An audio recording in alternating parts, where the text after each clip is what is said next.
जय श्री कृष्णा। मानव मनुष्य उसको कहते हैं जिसको भलाई और बुराई का ज्ञान हो और जो अपने साथ होने वाली भलाई और बुराई को जानता हो। अतः मनुष्य का प्रथम कर्तव्य है कि वह जिसको बुराई जानता है उसको दूसरों के साथ न करे, और यदि कर चुका है तो उसको दोहराए नहीं। बुराई का त्याग करने मात्र से मनुष्य का भला हो जाता है। बुराई के साथ भलाई, झूठ के साथ सत्य, ईमानदारी के साथ बेईमानी तो प्राय सब में रहती है, पर साधक को सर्वथा बुराई रहित होना है। भलाई करने की अपेक्षा बुराई न करना श्रेष्ठ है, परंतु भलाई न करने की अपेक्षा बुराई करना अधिक हानिकारक है।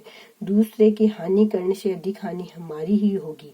कारण है कि हमारी सामर्थ्य सीमित होने से हम दूसरों की हानि भी सीमित थोड़ी ही करेंगे, पर प्रकृति बदला लेगी तो हमारी अधिक हानि करेगी, क्योंकि प्रकृति सामर्थ्य असीम है। इसलिए अपना कल्याण करना हो तो बुराई का त्याग करना होगा। बुराई का त्याग करना ही मनुष्य का वास्तविक पुरुषार्थ है। बुराई का त्याग भलाई का मूल है। बुराई का त्याग करने से भलाई स्वतः होगी। भलाई करने से भलाई के अभिमान और फल का त्याग करना कठिन होता है। भलाई भी सीमित होती है, पर बुराई का त्याग करने से भलाई के अभिमान और फल का त्याग अत्यंत सुगम हो जाता है। भलाई के अभिमान और फल का त्याग होने पर मनुष्य मुक्त हो जाता है, क्योंकि भलाई या बुराई फल भोगने के लिए ही पुनर्जन्म होता है। अगर हम इस सत्य को स्वीकार कर ले कि शरीर की दृष्टि से, आत्मा की दृष्टि से और परमात्मा की दृष्टि से हम सब एक है, तो बुराई नहीं होगी, क्योंकि अपने साथ बुराई कोई नहीं चाहता और कोई नहीं करता। एक ही सूर्य में प्रकाश देता है, एक ही हवा में सांस लेने देती है, एक ही जल हमारी प्यास बुझाता है, एक ही भूमि हमें रहने का स्थान देती है। अतः जल, भूमि आदि के नाते हम सब एक हैं।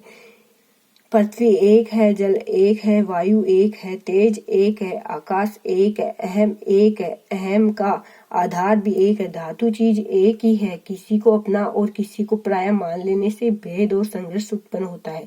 इसलिए साधक को जैसे अपना शरीर दिखता है, ऐसे ही स्वतः स्वाभाविक दूसरों का शरीर दिखना चाहिए, और जैसे दूसरों का शरीर दिखता है, ऐसे ही स्वतः स्वाभाविक अपना शरीर दिखना चाहिए। तात्पर्य है कि जैसे हमारा इस शरीर में स्नेह है, ऐसे ही दूसरे के शरीर में भी स्नेह हो, अथवा जैसे दूसरों के शरीर की उपेक्षा है, ऐसे ही इस शरीर की भी उपेक्षा है। हमारा शरीर और तरह का दिखे तथा दूसरों के शरीर और तरह का दिखे, ये गलती है। जब हम संसार से कुछ चाहते हैं तब बुराई पैदा होती है। कामना के रहते मनुष्य स्वार्थ बुराई रहित नहीं हो सकता है। जो किसी को भी अपने से अलग मानता हो और किसी से कुछ भी चाहता है, वह कर्म योगी, ज्ञान योगी तथा भक्ति योगी कोई सा भी योगी नहीं हो सकता। वह न सेवा कर सकता है न प्रेम। सेवा के लिए सभी अपने है और अपने लिए भगवान है। अपने पास जो कुछ है वह सब भगवान का है और संसार की सेवा के लिए मिला है। इस प्रकार जो किसी को अपने से अलग नहीं मानता, किसी से कुछ नहीं चाहता, उसके जीवन में कोई भी बुराई नहीं आती। जिसके जीवन में कोई भी बुराई नहीं आती, वह महामानव अर्थात सबसे बड़ा आदमी है। यह मन के विचार, यह सद्विचार स्वामी राम सुखदास जी के ज्ञान की पंगडंडियों से लिया गया है। जय श्री कृष्णाय नमः।